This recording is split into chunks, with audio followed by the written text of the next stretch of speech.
Welcome to Split the Defense, where Jordan Webster, Ted Evans, and Craig Pearce talk about the NHL and all things hockey. Split the Defense Can be found wherever you listen to your favorite podcasts. It's also broadcasted on Amherst Island Radio, 101.3 FM, and online at CJAI.CA. Hey, what up and welcome to Split the Defense Hockey Podcast.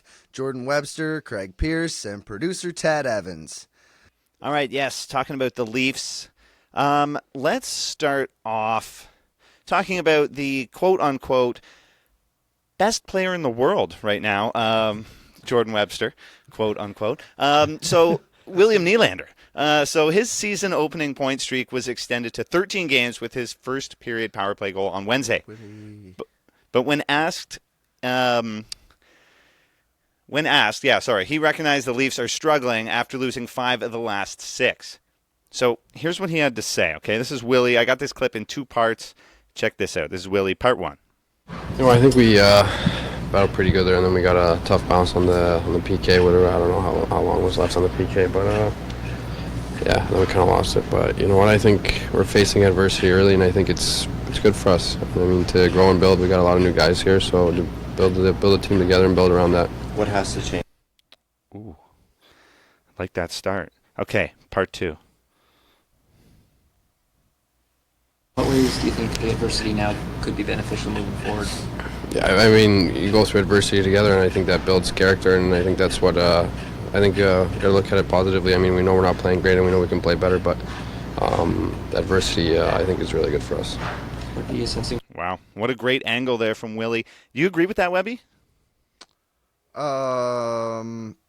Yes. I have to just say yes. I don't know. I think maybe. I'd like to see them dominate. Like, I'd be much happier to see them like Vegas or somebody like Boston right now. Even the Avs. Like, I wouldn't mind if they were like, but there's the Bostons and the Vegases who aren't losing. They have 1 loss or whatever, and then you got the 2 losses. Yeah. 3 losses. No, I don't want to be almost 500. Adversity is great. I guess now's the time. If you're going to go through adversity, you might as well do it now. Florida didn't click until the end of the season last year. So I guess if now's as good a time as any if you're going to do it. But you can lose a season pretty quickly at the beginning of the year. So I don't know. Yeah, I think that it's kind of a weird answer, but I think it's a good thing. But I'm kind of in the same boat where it's not nice to see like the big, huge problems with the team. They don't seem like they're unfixable, so it's not like we're in huge panic mode. So he probably is right. You don't want to be winning the President's Cup, right? Or President's Trophy, because it's a curse. Yeah, that team hardly wins the cup. So, but that team always wins the cup the next year. Right. Stats say that. So yeah, you want to kind of.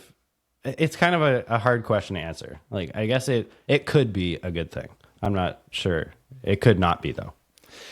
That's very fair. Yeah, I think he took a very good angle to say that, but just to say we'll take the adversity. It's happening, so yeah. Everyone loves an adversity story, so it's kind of like a good spin to play, because then every media person is now being like, "Oh, I can't go against adversity," because that's what stories are made of. Exactly. He could have went out there and went, "Yeah, it fucking sucks to suck. Like, we hate losing," but this was a cool angle. Sucks to suck. Yeah, I mean that would have been fun to hear too. Sure. Yeah, that would be a good quote. You're right. All right, let's hear what Keith had to say on adversity. Do you buy into that? Is there something to that? I do think that for sure. When you think about some of the slow starts that you've referenced, we end up going on to be some of the best regular season teams in Leafs history. Despite some of those starts and some of these same questions that we've had, but only better going through it. And I think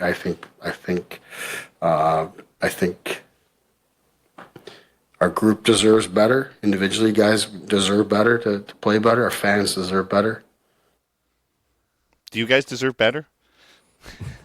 I'm actually so surprised he said that, because it's been a team that's kind of ignored the fans for the most part. Like, we're a fan base that's always going to be there. So they don't tend to say things like that. So I kind of liked it. I don't think that they got to worry about us so much, like worry about your own. They do. They 100% do. Do you not remember when they were bad and how bad we were to them when they were bad and not getting better? Like, yeah, but we're not going to not buy tickets. I mean, there was a time when, like, say even the 2014 season, 2015 season, there was the first times in history where the Leafs weren't selling out, or they weren't given to 90% or something like that. True. Of ticket sales for the games, and that's because they were really shitty for a few years. They went on that run in 2013, but like they weren't supposed to be good, and before that they were terrible for a few years. Like they hadn't made the playoffs since like 2004 till 2013. So like, I mean, at that time, they were kind of giving up. We were kind of giving up. I was pretty young. I obviously wasn't going to games, but everybody was, and they were making a stink of it. People were throwing jerseys on the ice, and there was like not the people coming to the games, and the whole vibe around the team was bad. Like, you remember they hired a lot of these people, like Brendan Shanahan, to change the culture and to change the vibe around the team. Like, we wanted it, like, it used to just be the old cronies that ran this thing, and then they hired the fresh blood, and that was the whole, well, we have to do it the right way with Mike Babcock and Lou Lamoriello, but we're going to bring in the fresh blood of Kyle Dubas and Sheldon Keefe, and I think that's as much a PR move as it was a strategic hockey move. Like, they're trying to build their brand here. Yeah, it's built though. Like no one was rebelling against the jersey. Everyone was rebelling against the owners. I literally wouldn't wear a piece of Leafs clothing until like 2017 or 18. I remember that. After I was like, my team's good again. Like, I'll totally wear a Leafs hat. I wouldn't. Right, I'm not gonna lie. I'm sitting here having a podcast. Like, no, I did not. I'm wearing a Blue Jays right now. I started wearing that when they were good. I still watch the games, but then when they're terrible, the last thing you want to go out is have somebody tell you how shitty your team is. Like, yeah, no, good. I'm good. I don't want to have that conversation. Like, I'm great. Yeah. I enjoy my team on my own. It has nothing to do with you, and I know they fucking suck. And when they suck every year over and over and over and over, we do as fans give up on them a bit. And they should recognize that, yeah, we do deserve better. You guys should be playing better. But it is early. Like, this is a team that's been to the playoffs, like, how many years in a row? Like, I don't think we should feel like, so entitled to, like, we should deserve more. Like, no, it's just that you're saying that we won't turn. Out. We will turn. We totally will turn. And if you don't think that the Leafs Nation would turn on the team, oh, it fucking does on a dime. Like, instantly, players, like, literally most of Leafs Nation just wants to call out a player for how shitty they are. Like that, and half the time we're not hyping up guys. We're calling out the guy who's not doing well. It's toxic, and it's a terrible environment. And if you twist with those fans, Keefe understands, and I'm sure the organization understands, that there's a price to be paid with that. Yeah, they will lose. Like, you will lose them at some point. I mean, like, what if? And obviously, what would it right take away. though? Like, what if they were playing like Calgary right now? So like, what far? if they had that record, or like? If I was an Edmonton Oilers fan right now, if I was an Edmonton Oilers fan right now, Alex, say the Edmonton Oilers were the Toronto Maple Leafs, so the Leafs had the Oilers record, right? I would be absolutely dejected. I would be having a tough time watching games. These podcasts would be fucking vile, like terrible. You wouldn't want to tune in. It's just toxic. I don't want to hear that. And like some people probably would, just because like I guess I'm gonna feed into this. Like I feel it. You know what the fuck? I have Connor McDavid and Leon actual Draisaitl, and we can't win games. Like we're not gonna not talk about it. Like I'm still gonna be a fan no matter what. Like that's kind of the difference. It's I don't know. Like, things go in waves. I remember not watching, and you change with owners. But as soon as there's a change in direction, everybody's back on board, and we're like way too far away to have any conversation about so that. Fast. Oh yeah, absolutely. But my whole point was totally we would, because we have before. Yeah, true. I started turning on the league after I couldn't turn on my team anymore. I used to say, I'm done with this team. Then I'd say, no, this league is dumb. They make dumb calls. The league is dumb. Yeah. It's the league. It's the league, yeah. Yeah. You know what? Ted and I game a lot together, and a lot of games you have like a third, especially in the Rocket League. We'd play a lot of Rocket League, and one of us would make a Whose mistake. fault is it? It didn't ever matter if one of us made a mistake. Fucking third. It's always the fucking third Oh my sucks. God. Like it's Yeah. always. It's not us. Like, Me and my partner, we play duos only because then you have to blame it on one or the other. no, we don't do Yeah. that. That way You we need have it that out. We need a outlet. scapegoat. Yeah. Yeah. Some games we just rock it. We can kill a third. Like sometimes Ted and I can take on a threes with just the two of us because we can rock duos. But Right. when we're not, it's nice to have a third to blame it on, and it's nice to have a third that's really good and win. Big You guys should sometimes. give duos a chance though, because it was a game changer for Eddie and I. We that's when we hit the glory days of the hitting champ. What's the one where you're saving all the time and the ball's going back and forth and it's like Heat Seeker? That's my favorite yeah. game in the whole I entire love that. world. We if that's available, we warm up with that sometimes, get a couple games, but then we're into the duo hunt, trying to get that GC level. It's a grind. That's good.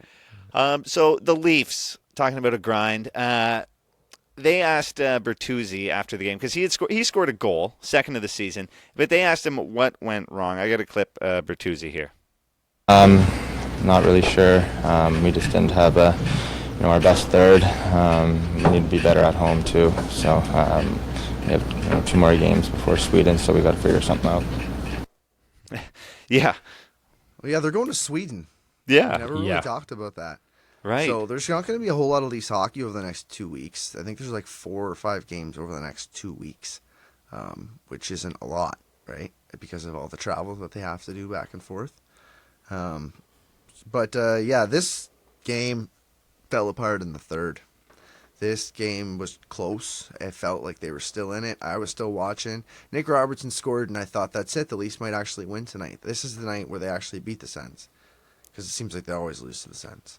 But I thought, it was going well. And then in the third period, it fucking all fell apart. I don't even know what happened. Like, it was breakdown after breakdown after breakdown. Yeah, definitely. It was it was a weird game to watch because there was a lot of bad things throughout the first 2 periods. It wasn't like it was a great performance by the team. And I felt like they were lucky to be in a 3-3 game. But yeah, everything kind of just fell apart big time in the third. Yeah. And I think that it was like kind of came down to just like a few minor things too, which was the big problem. Like it's frustrating when you can clearly see what the issues were. Yeah, fair. Guy who probably saw a lot of the issues from his prime spot, Sheldon Keefe. Let's hear what he had to say on the game. Well, they scored on the penalty kill off a skate and then gave them 2 gifts. Yeah, 2 gifts. Yeah, big time. That's kind of how it was, eh? It was really bad defensive play. We'll have more to not talk about NHL play at all. No way. No. We haven't not NHL defensemen making like over $4 million. Yeah, that's tough. Yeah. Well, before we talk about him, let me ask about Bertuzzi. We had heard from him. How is he fitting in on the second line, in your opinion? What do you think, CP?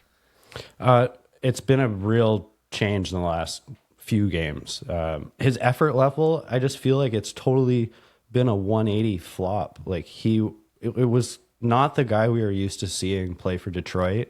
We didn't see him play for Boston too much, but just from what I did see, like he kind of amped it up when he was in Boston. And then we just didn't quite see it. And we heard a lot about injury possibly. And I think he was dealing with something, but I'm not sure if he's now feeling better or it's just he's, feels more comfortable to go to that next level.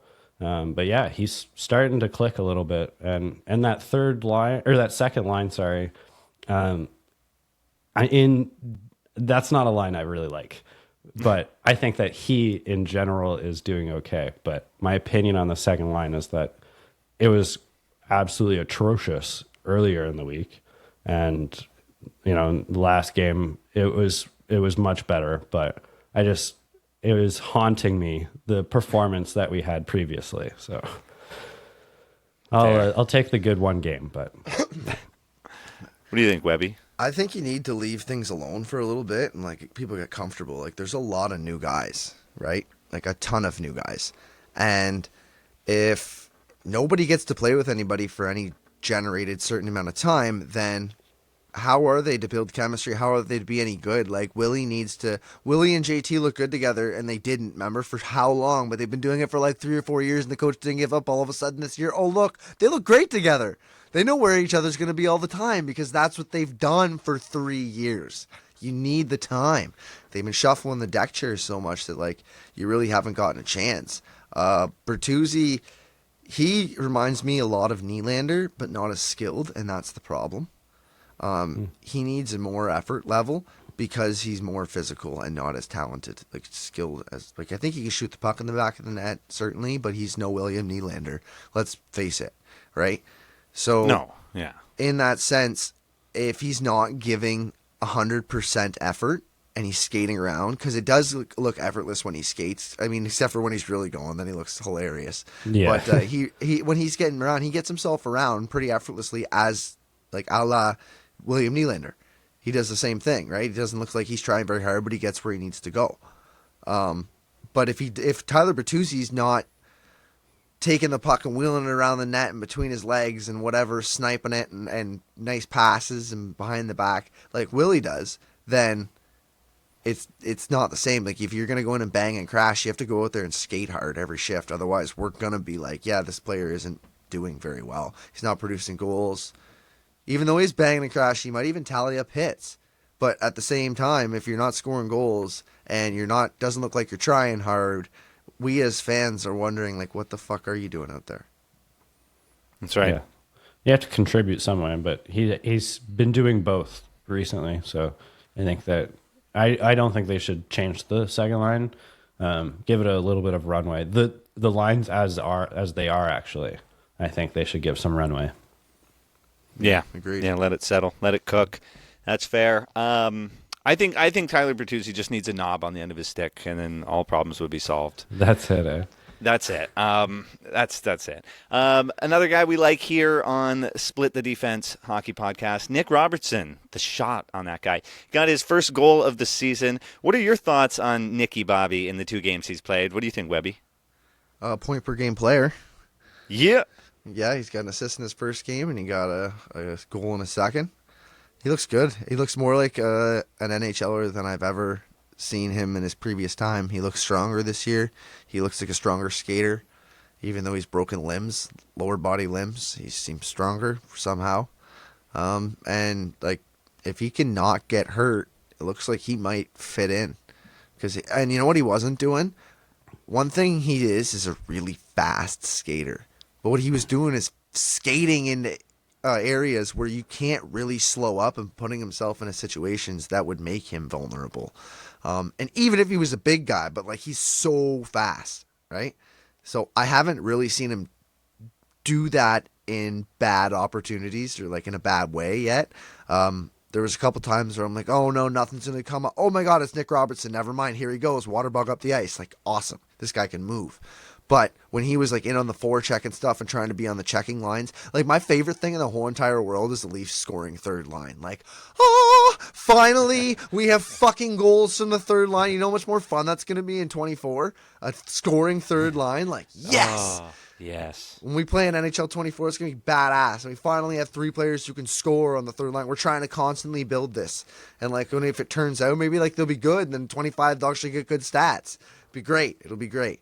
I'm so excited to see it because when Nick Robertson came in and he was a forechecker and a third line grinder kind of guy, that's not him. He can't do that. And I'm not sure that even like people take time to develop. I'm not sure he's that phenom at 21 that's going to be able to just take it on and do it this year. Maybe he needs a few years on like a third scoring line. And then when he's 25, 26, he'll be the guy that's a top 6 staple. But not right away, right? So I think Nick Robertson's in a great spot right now, and I hope he continues to succeed. Yeah, I think that he's going to be traded, so I hope that he keeps looking good because, he's destined for another team, I think, because this team doesn't need a scoring left winger as much as they need a great defenseman.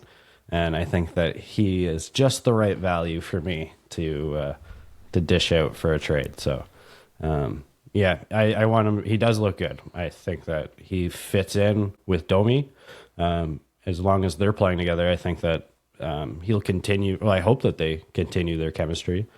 I think I don't want to get too excited, though, because I think that he'll be hopefully a Calgary Flame. Ooh, okay. Yeah. All right, so let's talk about the goaltending in that game. Joseph Woll didn't have his best game of the season. Let's hear from him and Keefe before we share our thoughts, okay? Let's hear Woll first. Yeah. Just one hit my skate, and a couple goals that I wouldn't have played any differently.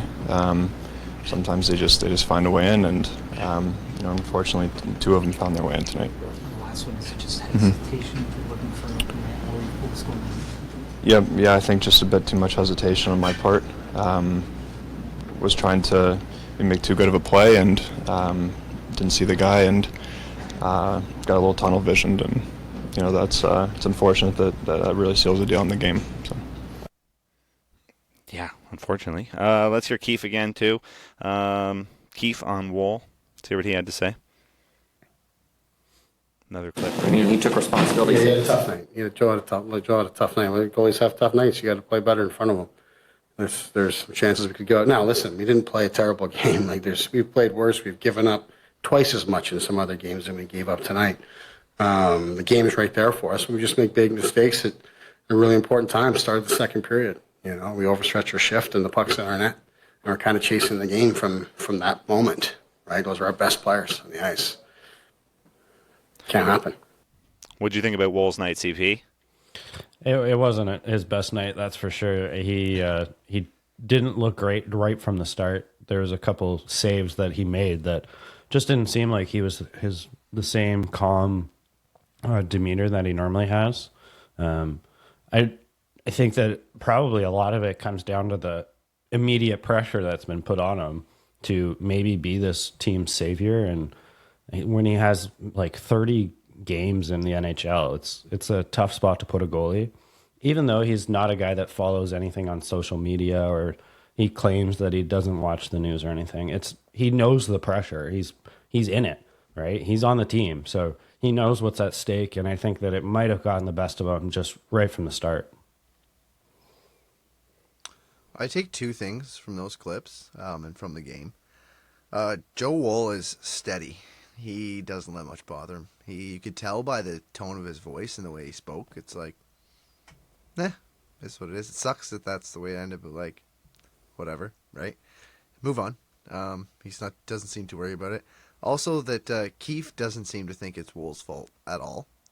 He said he had a rough game, but like, you got to be better, right? You got to not make those big mistakes. Like, few of those. I mean, the one where he got under his pad, there was 2 bad goals, I think, in that game. Yeah. Besides that, I was like, tough spots. He was put in a bad position. So, I don't know. I think he was fine. I would continue to run with him.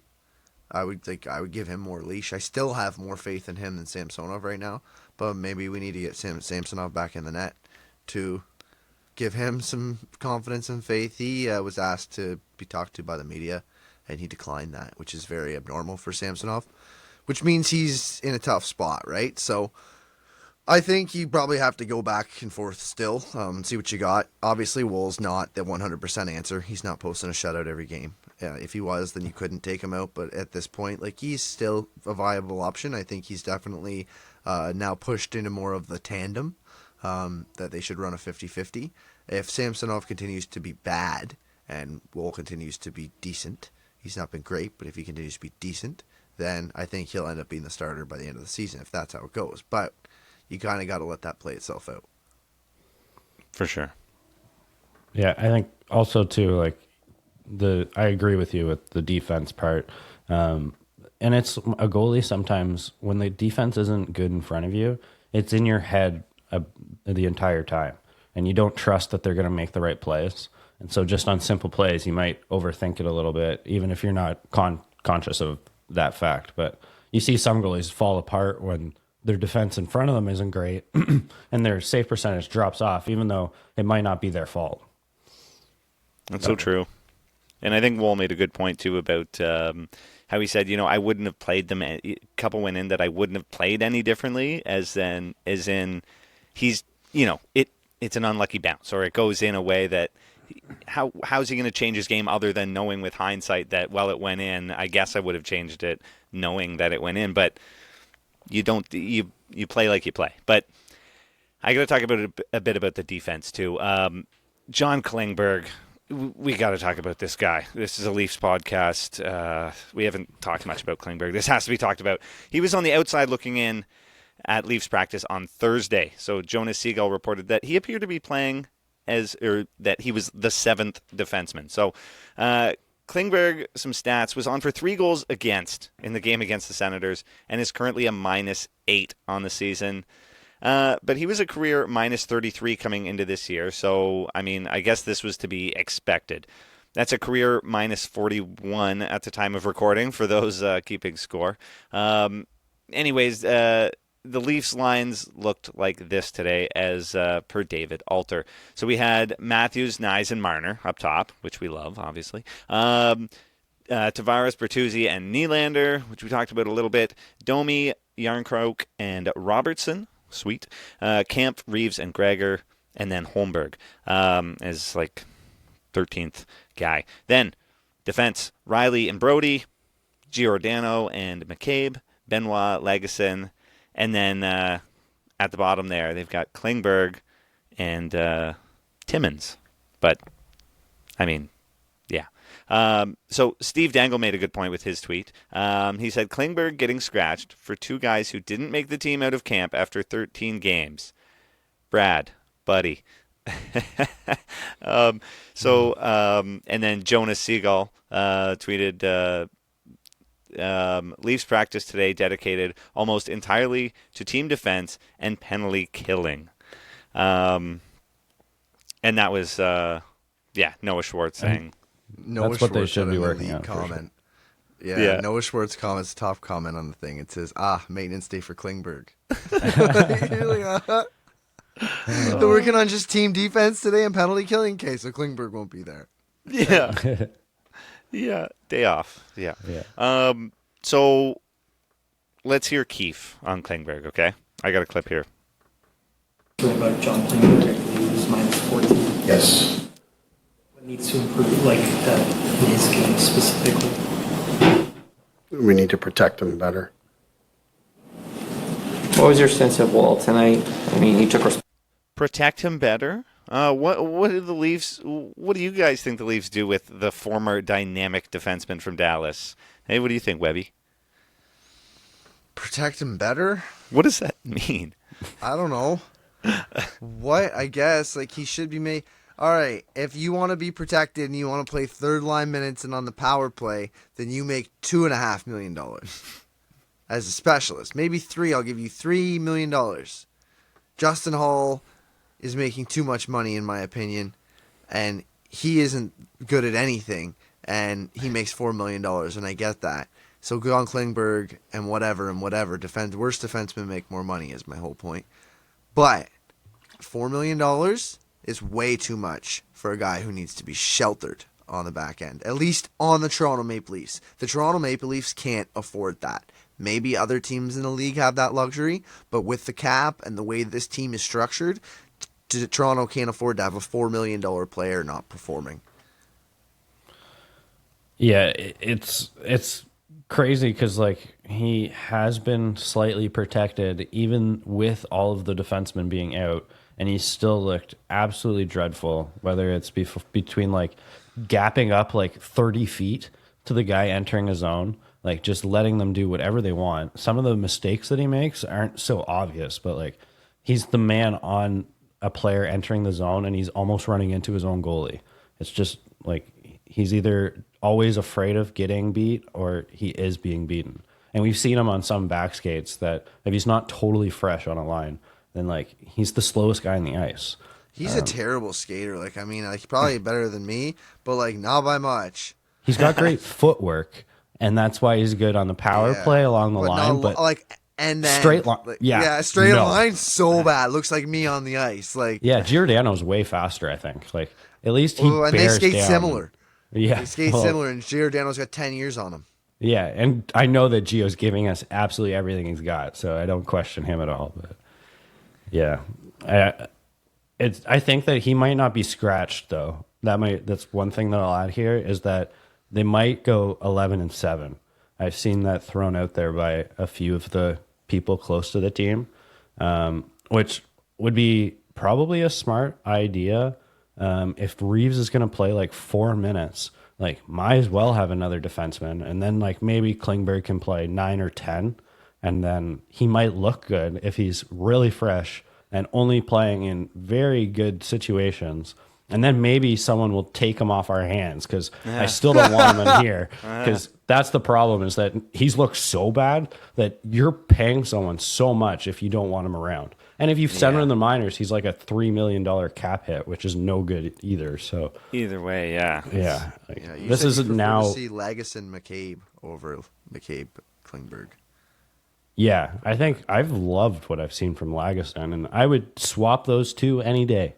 Like it's just wow. Yeah, a guy that didn't make it out of camp too. Yeah, but like you said too, if they can slot him in maybe 9 minutes and make him look good a bit, maybe that ups the value a little bit, a little sneaky value addition there. Yeah, we'll give you a 3rd round pick instead of a 1st to take off our hands. Oh, that's rough. That 3rd we just got for Lafferty, that's now maybe in the perfect world. We got a 5th. Oh, it was a 5th. Oh my God, you're right. Yeah. Can we get rid of it? We do have 3 3rd round picks though for this year. Well, we need them. We do, yeah, but they're there. Fair. So in the Sens game, Leafs fell apart late in the 3rd, as we said. They're now 14-4-4 since 2016 against the Sens, and Toronto's now 3-4 at home to start the season. So does that stat against the Sens seem right, or is it surprising to you? What do you think, CP? The 3-4 seems right because that's a losing record. The 14-4-4, just I know that those games are a lot of them are in the past. So we're now in a real battle of Ontario, and it's back. We can enjoy these games now because they're going to be competitive, and teams that are fighting for playoff spots. So the one thing that I loved about the game was that there was a lot of I felt that again. It was an enjoyable game to watch, and throughout the years, it's either been one way or the other. So I think that I enjoy now playing Ottawa, but those do surprise me that it's so leaning one way with the total record. But. Yeah, I really didn't realize that it's 14 to basically 8, right? Yeah, because it feels like they beat us all the time. So you had said that earlier. You're like, they always lose to the Sens. But, hey, 14-4-4. It feels like the Sens have the Leafs number, every single time. The Sens are a terrible hockey club against the rest of the NHL, and then they play the Leafs, and they are the best team in the league, unbeatable. They're just great all the time. They show up for those games, 100%. Especially, Hockey Night in Canada, Leafs versus Sens. Leafs are probably losing that game. I'd bet against the Leafs that night for sure. Fair. Keefe was asked if the players maybe weren't worried about their ranking as they have had so many slow starts in years past. Here's what he had to say on the slow start. Well, half the team is new, so I don't think those guys are thinking that. I think the new guys want to come in and they want to get off to a good start. The rest of the group, I don't know, you'd have to ask them. I don't think that's how they approach it. But we've got to pull together here to keep pucks out of our net. It's out of control. Yeah, a little bit out of control. So get a little bit more from Keefe here before we chat on this. His concern level about all of this. Very high. Very high. What has to be the focus with that moving forward? Some of it's individual, some of it's collective within the structure. Some of it's just being committed to it, We sit in here and we celebrate guys who score big numbers and score a ton and all that kind of stuff. We don't talk enough about what we give up. That's the reality. We got to prioritize keeping the puck out of our net. So that's his point.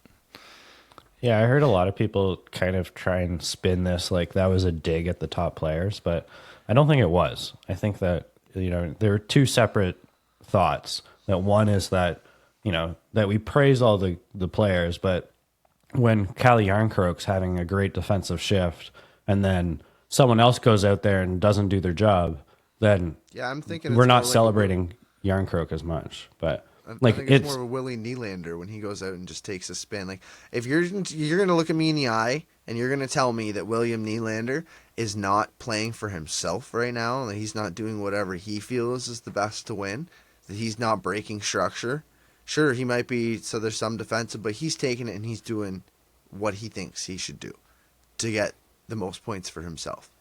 And you can definitely see that. And I mean, Matthews has scored a lot. I don't know how much his line's been scored against, but Willie's line's been scored against a lot. Like, the second line of Willie and JT, they've been putting points up, but like, they've been getting scored on a lot. Yeah, I wouldn't blame that on that just might be where Willie. he's directing it, right? So I'm saying an example of that, maybe something like that. Guys going out and playing like that. Also, that fourth line is unusable. It seems like you can use a couple of players on it. Yeah, not with Reeves. It's just you got to put someone else on the Reeves right and two wing. other guys or one other guy. Like, what do? Replace the one guy that Reeves obviously doesn't fit in with the two guys who seem to work pretty well as fourth liners, or do you just build a completely different fourth line somehow?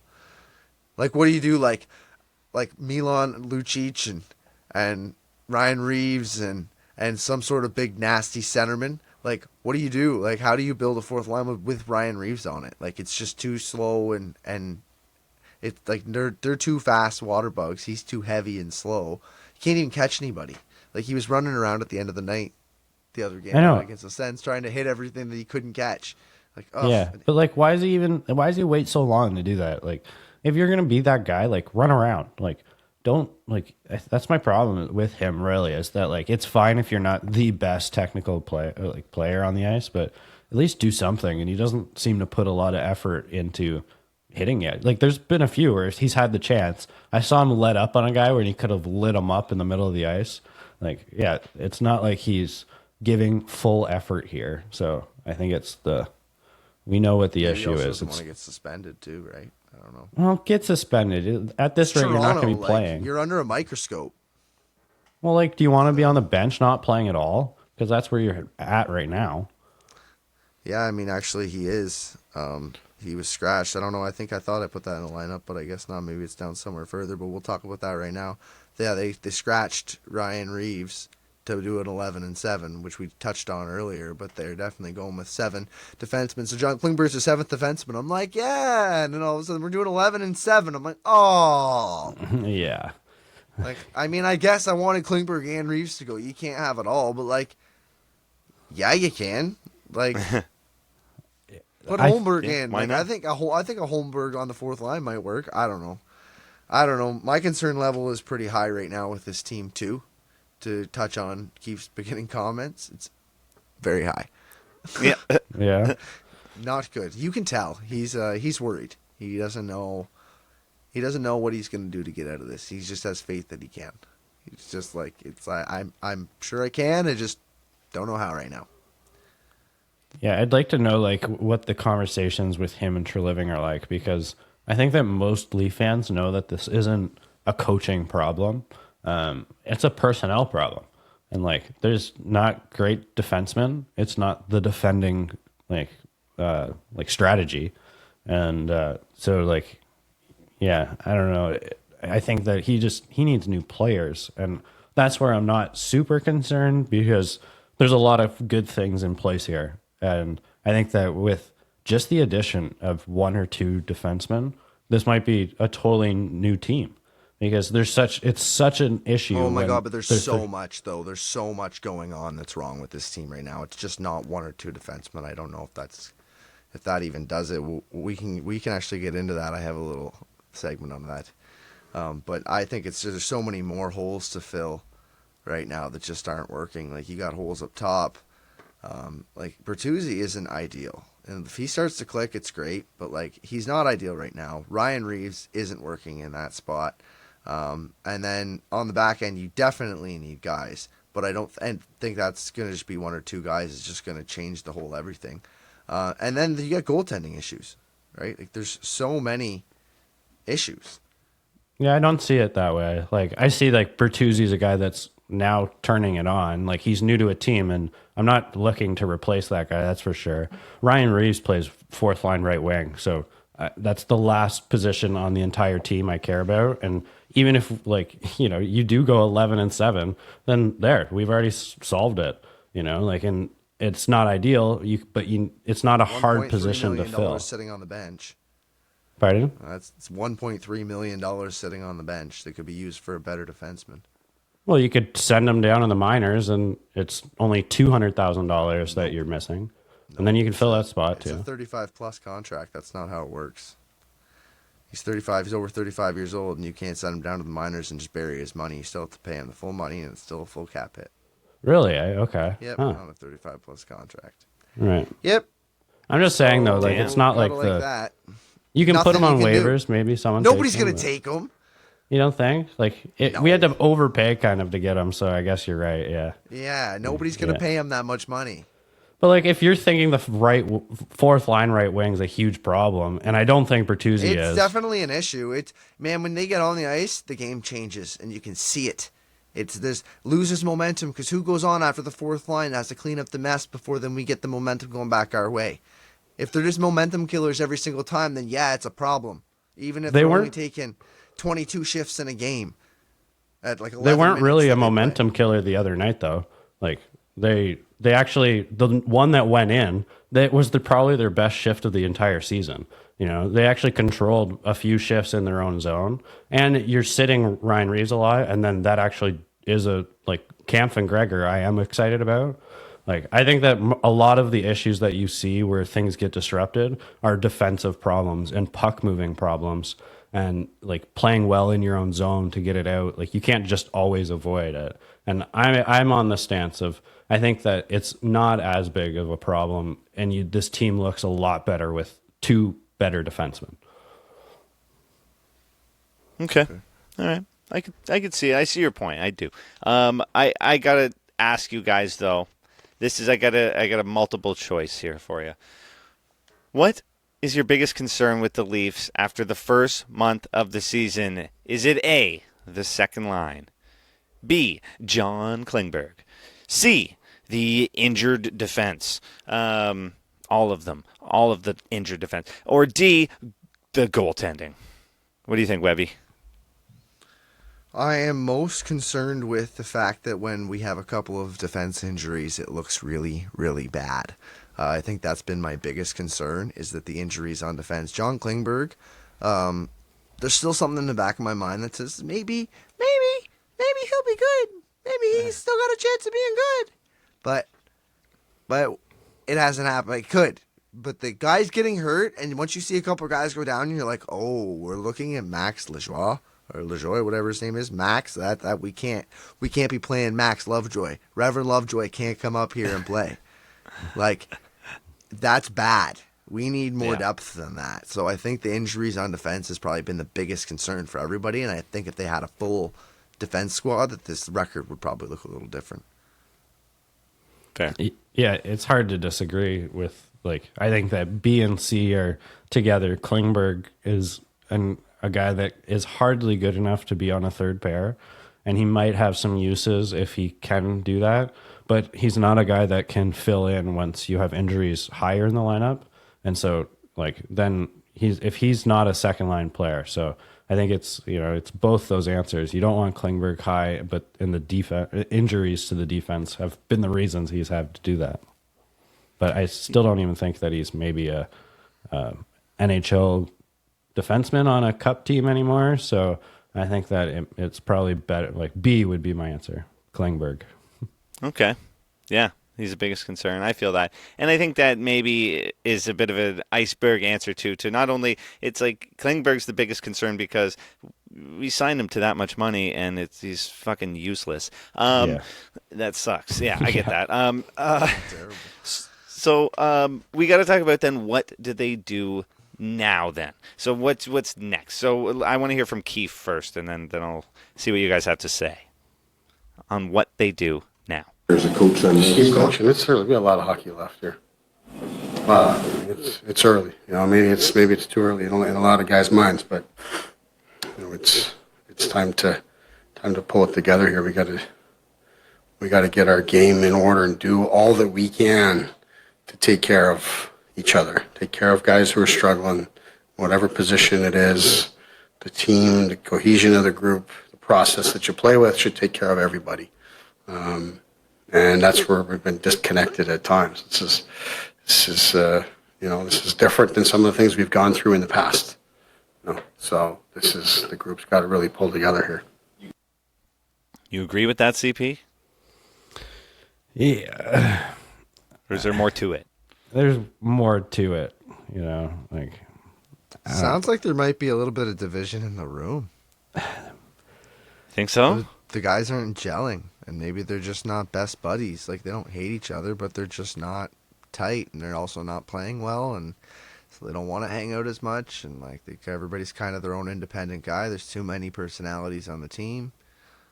It is very cliquey. If you do a little investigation on their Twitter profile, the same guys walk into the building together every single time, and the new guys of Domi, Reeves, and Bertuzzi are their own little cliquey. Ah, it's like high school. Yeah. The Swedish guys stick together. Yeah, high school confidential and the countrymen. That makes sense too, for sure. My answer, what the Leafs do now, I think we're going to see a change from Sammy because that media thing that he avoided, that we were talking about, avoiding the media thing, that might be a good key to this team because, as we said, they're under the microscope. They need to come together. They need to focus on the game and each other and protecting each other. I think Keith's got a good point there. Fuck the media, Don't media the media. Just fuck the media. Just go away. Just don't answer any questions. Don't focus your time and effort on that. We want to know. But yeah, I know. We're definitely but very hard on them. They are under a microscope. Yeah. I think as far as what now is that you just for Keith, you keep going. It's he can a only long season. He said, yeah. That was a good point. Yeah, that's my favorite argument at this time. It's early. Come on. Yeah. And I like that he was like, what do I do? I keep coaching. What do you think? I'm a coach. What do you want me to do? Yeah. I'm going to go down to Pizza during the game and sit there and sulk. No, I'm going to sit here and coach. Come on. And I'm not going to call up Calgary and see if they want some of my players for theirs. That's not my job.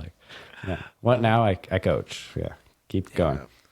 So he said on Connor Timmins, Sheldon Keefe had a thing he said on Connor Timmins about him returning to the lineup. He said, I wouldn't say he's close to returning to the lineup at this point. So the Leafs head coach, obviously, saying that's going to be some time. He said the plan at this point is he'll come with us to Sweden and start to put a ramp up at practices there. So that's cool. I don't think there's a plan for him to play anytime soon or on that trip. So when Timmins is back, does he have a spot in the lineup, or will he be the seventh man again like last year? Webby? That all depends if somebody will or will not take John Klingberg.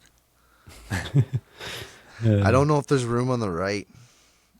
Depends on how hurt Lily is, who comes back first. Yeah. I don't know. I want to say yeah, and if it was my team, I'd say yeah. He's the guy. We're gonna groom him to be our second pairing. I want him on the second pair. He's very, very offensively good. He can be the Morgan Riley on the other side, right? You want a shutdown pair? Why does the third pair have to be shitty on a team? They don't. Why don't you just have a good set of shutdown defense third pairing, and they can play those minutes, right? It doesn't have to be a third pairing. They could be a first pairing with your top players, and then a 2A, 2B, right? One's a scoring unit, the other one's a shutdown unit. I think that would be the best way. True. What about you, CP? It 100% depends on how many people are still injured. But I definitely would want, he's got to get into games because he looked too good in preseason to not give him any games and not give him a shot. So I think if you could keep him on the team under the cap, because that's always another problem with the Leafs is if you can fit a seventh defenseman, and if you can, then I think that you should rotate him in for sure. Okay. Yeah. At least see if he has that form from preseason. Yeah, because he was so good. I mean, how can you not? Yeah, he was almost the best defenseman. Yeah. He was leading like the whole preseason at some point. Yeah. Like, the guy was unreal. Good. So as we were talking about the 11-7 kind of thing before, they're going to run that against the Flames on Friday. Ryan Reeves being scratched. So they recalled Holmberg from the Marlies, and Lajoie has been loaned to the Marlies. So do you think we see Reeves scratch for Holmberg with Kampf and Gregor in future games? Is this going on? Is this a trend, CP? Well, with the 11-7, like, what is Holmberg even going to be in? Right? Because but so they don't always go 11-7. Yeah, that part might change. When but they go back to if they've got 12-6. Holmberg up, like to have him on the fourth line, you mean, instead of Reeves? Yeah, totally. Way switch better. into that. Yeah, like I think that makes sense. Yeah, 3 centers. Yeah. Oh my God, you just rotate through just to throw everyone off. Yeah, why not? Yeah. Who wants it now? Yeah, Lose it, they get kicked out of the face-off circle. That's fine. that's good. Yeah. Yeah, no problem. That's right. The 11-7 thing, I think it should only be a quick fix thing anyway. So, like I would assume if you would go back to 12, I would love to have Holmberg in there instead of Reeves. Yeah, I think it sounds like a better option. Yeah, another signing that not just working out. I guess not. Reeves is not the guy either. Yeah. Did you chime in on that, Webby? Did you have your piece on that? I went to CP first. Okay. I just wanted to make sure before we move on. A seemingly corresponding move. The Marlies have recalled goaltender Vyacheslav Pexa from the Growlers of the ECHL. So does this have any meaning, or should we not read into this at all? What do you think, Webby? My first thought, why I added it in, is because I thought, oh shit, they're like, this shit's not going well. Pexa is supposed to be a good goaltender of the future. He's young. Yep. But maybe they're like, maybe we put him in the AHL now, and we'll just like see how he does. See what he does there. We'll send him back. But like, he's consistently been good. Now I think the other guy that they have, Artur Akitimov, I think his name is. He's in the KHL or the league below KHL. I think he's supposed to be better. But this is a guy they're like, well, if we need a goalie because our goalies don't look great, we might as well get him this year because they're not exactly. I don't think he plays any NHL games this year. I don't even know if he has an NHL contract. Right. I think he might, but I don't know if he does. But for sure, he's going to be groomed this year to maybe play next year, or maybe at least take the starter role next year with Joseph Woll is going to be full time in the NHL. So I think, there definitely is something to look into there, that Pexa is up and coming, and he might be the next Joey Woll that we're looking at in the next 5 years here. His time is now. You think so? You think so too, CP, or is it something we shouldn't read too much into? I mean, I think it's similar to when Woll got his first shot in the AHL, which was like 3 or 4 years ago. It's just part of the process of he looks good in the ECHL. Right. But I don't think that it means that next year he's going to be the goalie. I think this is goalies goalies like take a longer AHL. time to develop. Right. I think they might be trying to get him to be, the guy in the next couple of years in the AHL, and that guy that you can call up as a third goalie. And then maybe in 3 to 5 years' time, you're looking at a plan where you have him and maybe Akitimov running the nets. Wow. Yeah, potentially 3 to 4, 5 years in the future. Yeah. Goalies typically don't start, if you're a regular goalie, until they're 25. And then only like the rare that really stand out get a shot before that. So I think until further notice, these guys are probably on that track. And if we're having that big of a goalie problem, I think we're trying to solve it in trades. Yeah. I find, too, a lot of younger goalies who get that shot, not all of them, again, this is always like a rare thing, and all goalies are different, and goalies are voodoo, but you see like guys who end up being a good goalie later in their career, like 36 years old, and they're still like a starting goalie and like killing it. Those guys usually didn't get like, if they had a shot, it was like here and there. It's like not like they got burnt out early or anything. Yeah. And they can still do it later in the career. But again, there are guys who've done it all. So it's not to be a blanket statement. I have a hypothetical trade for you guys, though. This one, we've brought this name up a little bit, and we've talked about trades. And I think this is another thing about goaltending too. I should have mentioned, but I think that's going to be a thing. We'll see some goalies moved around too in the league. But hypothetical trade: what does it take for the Leafs to get the next big Z, not the Chara one, but Zadorov and Tanev from the Flames? What does it take? What do you think, CP? I think that you have to make the cap work too. So ideally that they're taking Klingberg. So that's going to cost you like probably some sort of a pick just off the hop. And then you're talking like, these are going to be highly touted defensemen at the trade deadline. And so I think like Nick Robertson, Easton Cowan, and because you're probably going to need some retention as well on these players. So it's pricey. I think hear me out on this one. So I think it would have to be Nick Robertson. So he's your top prospect, okay? Then you need a B prospect. So we'll give him Roni Hirvonen, whatever his name is. Then it's probably going to take a first. Then it's probably going to take 2/3 and a late pick, or a second and a third. And I think that might do it for them. And then you want retention on top of that. It's going to cost. So, I think just for that, you're looking at a prospect like Nick Robertson, a B prospect like Roni Hirvonen, your first-round pick, and a second and a third like you got for the Jack Eichel. But that's 2 players you're getting, 2 solid defensemen. And that's full cap. If you want retention on that second might have to be, you might just end up with 2 firsts. If you do Nick Robertson, Roni Hirvonen, 2 firsts for the 2 guys. Basically, though, the only maybe topping Niemela, he might have to go in that deal because they want a defenseman back. I think that's way too much. And John Kling, and they have to take John Klingberg, so you got to pay them for that too. So it could be like 2 firsts and a third. Yeah, the way I see it is typically no one pays more than unless these are superstar players, a first round draft pick gets you the player, and then you have to pay for the retention if you want it, which is typically a second to third round pick. So if you just double it, then you're sitting at 2 first round potentials. So a Nick Robertson plus a first, and then 2 third round potentials, which could just be 2 third round picks. So basically, and then you got to just break it pay down for the retention. If you break it down, it was looking like we had Robertson, Hirvonen, and 2 firsts. Okay, was the end of what I said before. You could take that first and break it up into seconds and thirds and make that work.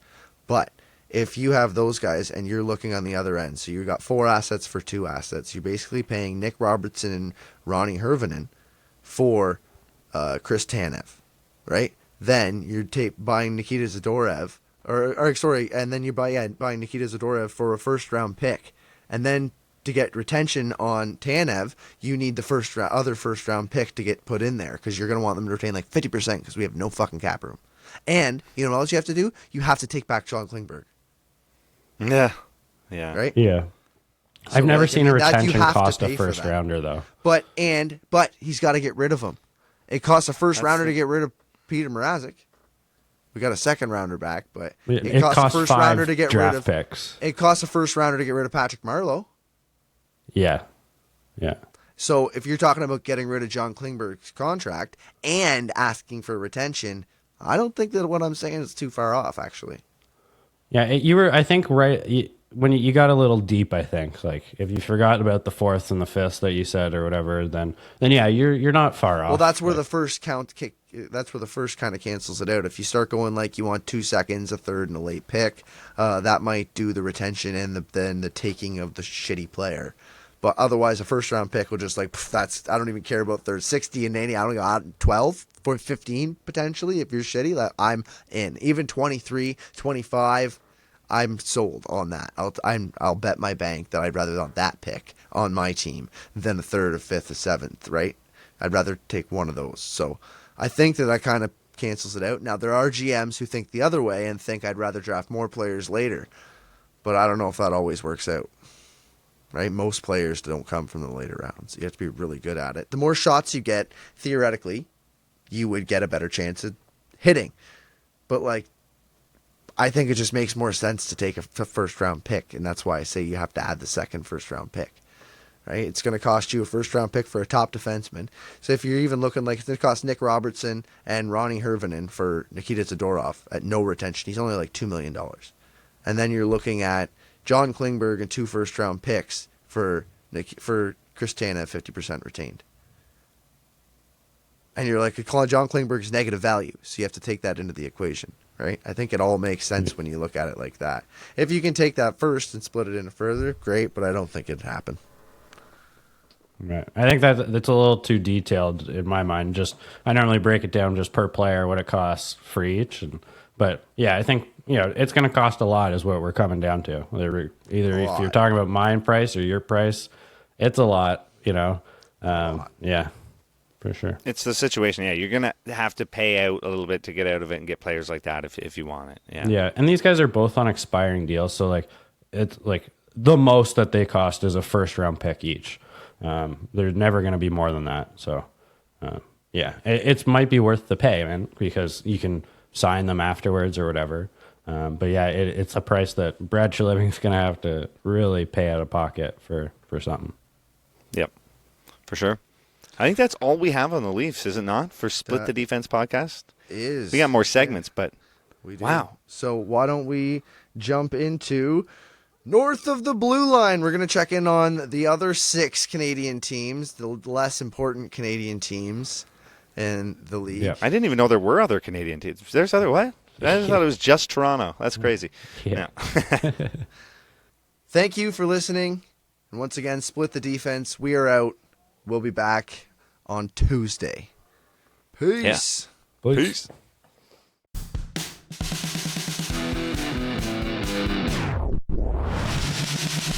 You've been listening to Split the Defense, where Jordan Webster, Ted Evans, and Craig Pearce talk about the NHL and all things hockey.